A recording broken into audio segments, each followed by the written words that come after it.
ഈ ഡൊണാൾഡ് ട്രംപിന് ആരാണ്ട് കൈവശം കൊടുക്കുകയോ കൂടോത്രം കൊടുക്കുകയോ ചെയ്തിട്ടുണ്ടോ എന്നതാണ് എൻ്റെ സംശയം.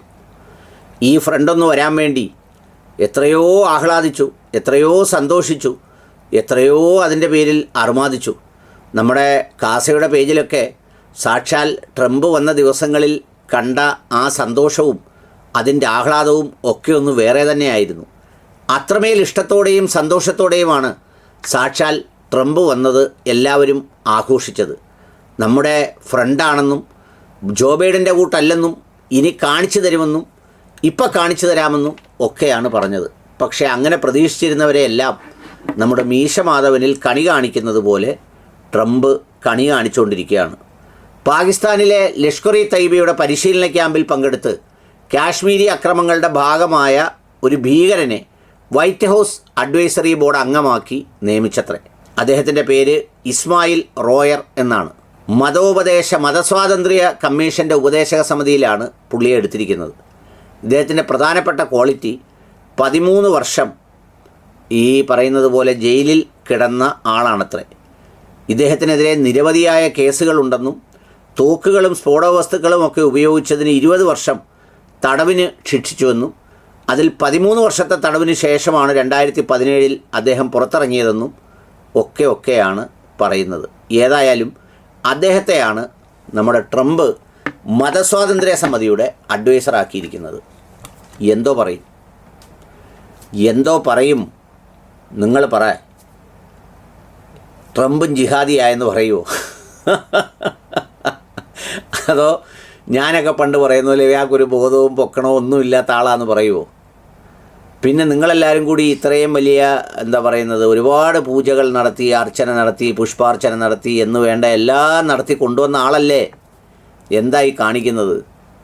പുള്ളി വന്നാൽ എല്ലാം തലതിരിഞ്ഞ് വരുമെന്നും മടങ്ങുമെന്നും ഒക്കെയാണ് പറഞ്ഞത്.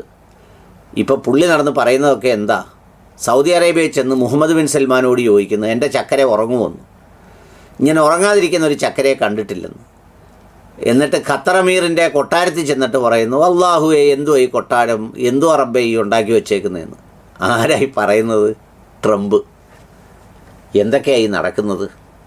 എനിക്കൊന്നും അറിഞ്ഞുകൂടാ സത്യം പറഞ്ഞാൽ. ഇനി പുള്ളി എന്തൊക്കെയാണ് ചെയ്യാൻ പോകുന്നതെന്ന് അറിയുന്നില്ല. അപ്പോൾ അതുകൊണ്ട് നമുക്കിനി പണ്ട് പിള്ളേർ കാണിക്കുന്ന പോലെ ദോസ്തി, പിന്നെ എനിമി എന്നൊക്കെ പറഞ്ഞ് പണ്ട് ഇംഗ്ലീഷ് മീഡിയം സ്കൂളിൽ പഠിക്കുന്ന പിള്ളേർ കാണിക്കുന്ന പോലെ ഇങ്ങനെ കാണിക്കേണ്ടി വരുന്ന സമയമായിരിക്കുന്നു. എന്ന് പറഞ്ഞാൽ ഇത് മുറിച്ച് കളഞ്ഞു എന്ന് കാണിക്കേണ്ടി വന്നിരിക്കുന്നു. നമ്മളോട് ഒരു സ്നേഹവും ഇല്ല നമ്മുടെ ഫ്രണ്ടിന്. നമ്മൾ ഇത്രയും നാൾ ജീവിച്ചത് മൊത്തം നമ്മുടെ ഫ്രണ്ടുണ്ടെന്നും പറഞ്ഞാൽ ഇപ്പോൾ ഫ്രണ്ടില്ല.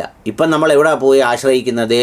അഫ്ഗാനിസ്ഥാനിൽ പോയി താലിബാൻ വിസ്മയത്തിന് നന്ദി പറഞ്ഞിരിക്കുന്നു. ഇനി സൗദി അറേബ്യയിൽ പോയി അങ്ങനെ ചെയ്യാൻ പോകുന്നു, ഖത്തറിൽ പോയി ചെയ്യാൻ പോകുന്നു. എന്തായി നടക്കുന്നത്? ട്രംപ് വരെ അവിടെ ഒരു ഭീകരനെ പിടിച്ച് നിയമിച്ചിരിക്കുന്ന ഒരു കാലമാണ്.